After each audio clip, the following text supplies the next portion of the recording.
Kita paham, seluruh bangsa paham bahwa gaji guru-guru kita kurang.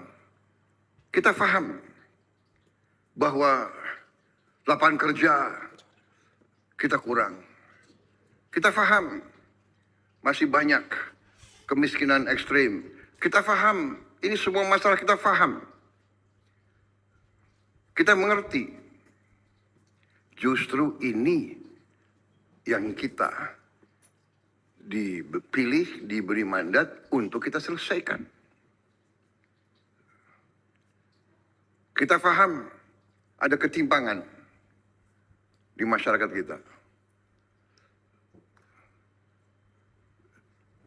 Tapi terus terang saja saya katakan di mana-mana, saya sendiri sebagai presiden, sebagai yang diberi mandat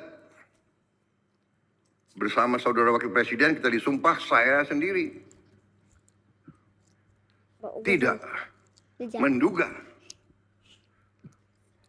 sesungguhnya betapa beberapa masalah itu sangat di luar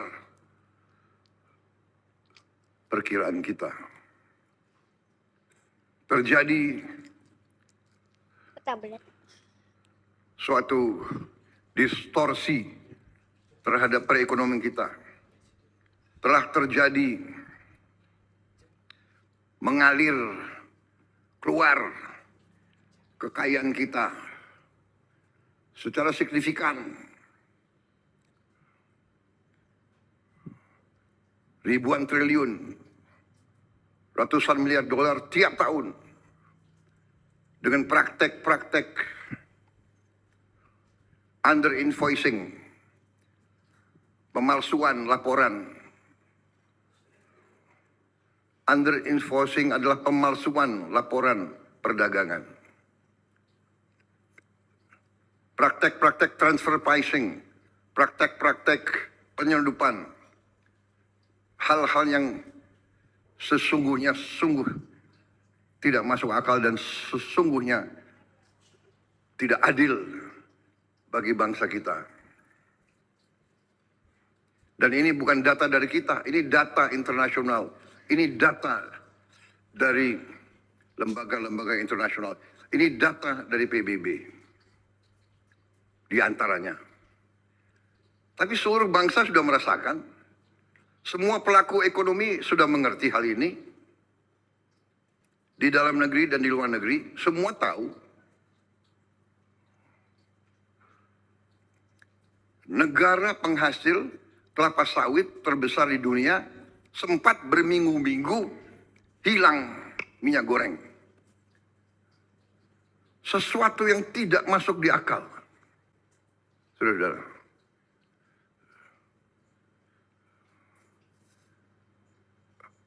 Jadi saudara-saudara, kita dihadapi dengan masalah yang sangat besar.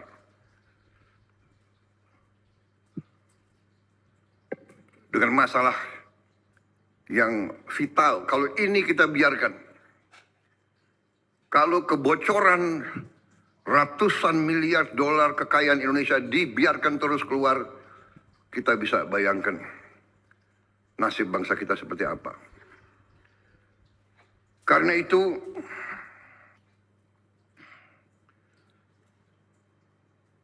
saya ingatkan kita diberi mandat untuk menyelesaikan masalah dan harusnya kita bangga bahwa ternyata dalam kurun waktu ini telah banyak masalah dan kesulitan yang telah kita selesaikan. Mungkin hitungan kita terakhir lebih dari 108 masalah, 110 masalah yang kita selesaikan dalam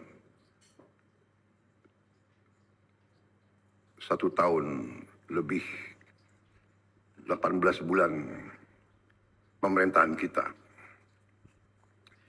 Ini prestasi yang bukan kecil.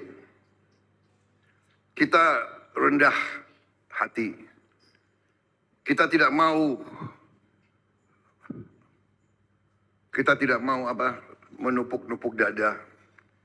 Kita tidak mau Dan kita tidak boleh besar kepala, tidak boleh sombong. Itu watak kita sebenarnya. Watak bangsa kita. Ojo dumeh. Tetapi, kalau kita berprestasi, kita harus akui bahwa kita berprestasi. Tidak ada bangsa lain yang akan menghormati kita kalau kita tidak menghormati bangsa kita sendiri. Bangsa yang besar adalah bangsa yang bisa menghormati dan menghargai pahlawan-pahlawannya.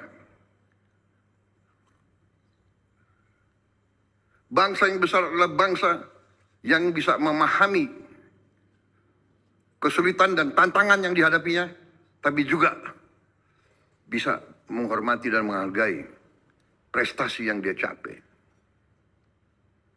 Saudara-saudara, tanpa kita sadar, karena kita sibuk dengan bekerja, kita ternyata dalam tahap ini ada hal-hal yang sangat membanggakan. Saudara-saudara, setiap negara, setiap perekonomian itu pasti diukur. Dan kita punya ukuran.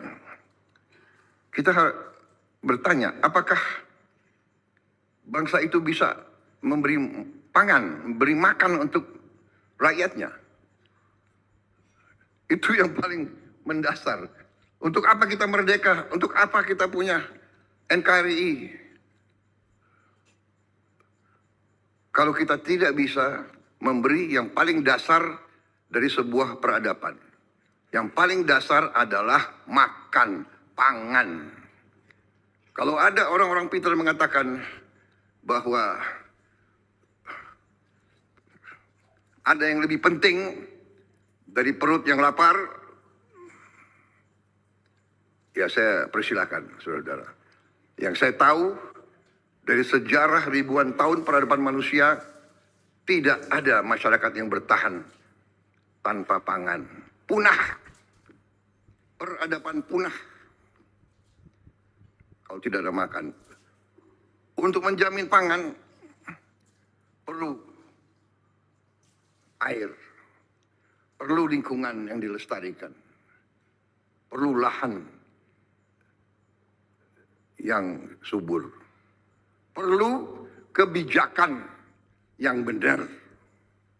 Kita butuh uang untuk bayar gaji-gaji guru sehingga sekolah-sekolah kita menjadi juga tidak kalah dengan sekolah-sekolah di luar negeri.